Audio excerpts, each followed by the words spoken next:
Ya, shalom saudara sekalian. Hari ini kita kembali merenungkan firman Tuhan dan diambil dari 2 Samuel pasal 16 ayat 1 sampai dengan yang keempat. Karena ini cuma 4 ayat, saya rasa kita akan membaca semuanya. Ketika Daud baru saja melewati puncak, datanglah Ziba, hamba Mephiboset. Mendapatkan dia membawa sepasang keledai yang berpelana dengan muatan 200 ketul roti, 100 buah kue kismis, 100 buah-buahan musim panas, dan sebuyung anggur.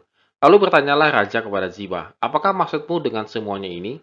Jawab Ziba, keledai-keledai ini bagi keluarga raja untuk ditunggangi, roti dan buah-buahan ini bagi orang-orangmu untuk dimakan, dan anggur ini untuk diminum di padang gurun oleh orang-orang yang sudah lelah. Kemudian bertanyalah raja, di manakah anak tuanmu? Jawab Ziba kepada raja, ia ada di Yerusalem, sebab katanya, pada hari ini kaum Israel akan mengembalikan kepadaku kerajaan ayahku. Lalu berkatalah raja kepada Ziba, kalau begitu kepunyaanmu lah segala kepunyaan Mephiboset. Kata Ziba, aku tunduk, biarlah kiranya aku tetap mendapat kasih di matamu, ya tuanku raja.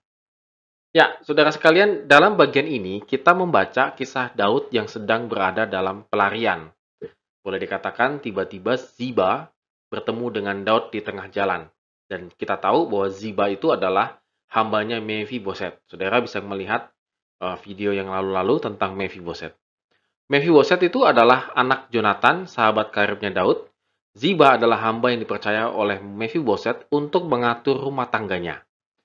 Ziba menemui Daud dengan membawa perbekalan untuk Daud yang saat itu sedang berada dalam pelarian. Tampaknya ia datang tanpa sepengetahuan tuannya. Nah, ketika Daud menanyakan kabar Mephiboset, Ziba mengatakan sesuatu yang sebenarnya dapat diragukan kebenarannya di ayat yang ketiga, bahwa Mephiboset pergi ke Yerusalem untuk mendapatkan kembali takhta ayahnya. Dengan kata lain, Ziba memfitnah Mephiboset, tuan yang dia layani. Karena apa? Karena memang Daud itu memperlakukan Mephiboset sangat luar biasa. Dia mengembalikan harta kekayaan Saul kepada dia, lalu kemudian menganggap dia sebagai anak raja, makan sehidangan dengan Raja Daud. Jadi tidak mungkin kebaikan Daud dilupakan begitu saja oleh seorang bernama Mephiboset. Kalau kita memperhatikan jawaban Ziba, maka kita dapat menyimpulkan bahwa ia bermaksud mencari keuntungan bagi dirinya sendiri di ayat yang keempat, supaya diingat, supaya dihargai, dan lain sebagainya. Saudara, kita bisa melihat di sini bahwa pemberian ketulusan Ziba menjadi sebuah pertanyaan, apalagi dibarengi dengan ketidakhadirannya Mephiboset. Orang-orang seperti ini bukan tidak mungkin ada di sekitar kita. Menghadapi orang yang demikian, kita harus belajar kritis. Saudara, banyak sekali mungkin saudara mengalami kebaikan-kebaikan dari orang di sekitar Anda. Ya, mungkin Anda adalah pejabat, mungkin Anda memiliki posisi yang penting, mungkin Anda memiliki banyak uang, mungkin Anda pintar, dan lain sebagainya. Sehingga orang-orang di sekeliling Anda memanfaatkan Anda dengan sebaik-baiknya melalui pemberian. Ketika kita diberikan pemberian-pemberian yang sangat banyak, maka otomatis, biasa deh, orang Indonesia ya, utang budi. Jadi, orang yang suka memberi itu ketika menghadapi persoalan dan masalah, kita mau tidak mau harus membantunya dan membalas budi. Nah, di sini kita harus berhati-hati. Kita harus tidak mudah percaya seperti Daud yang telah dilakukan oleh Daud. Dia menyelidiki dulu mana Mephiboset. Ketika dia tahu bahwa Mephiboset itu katanya pergi ke Yerusalem, pastinya Daud sudah mulai curiga. Nah, saudara, artinya sekali bahwa pemberian-pemberian yang kita rasakan itu sudah sangat, tanda petik ya, mendesak kita agar berhutang budi, maka lebih baik kita tolak, kita abaikan.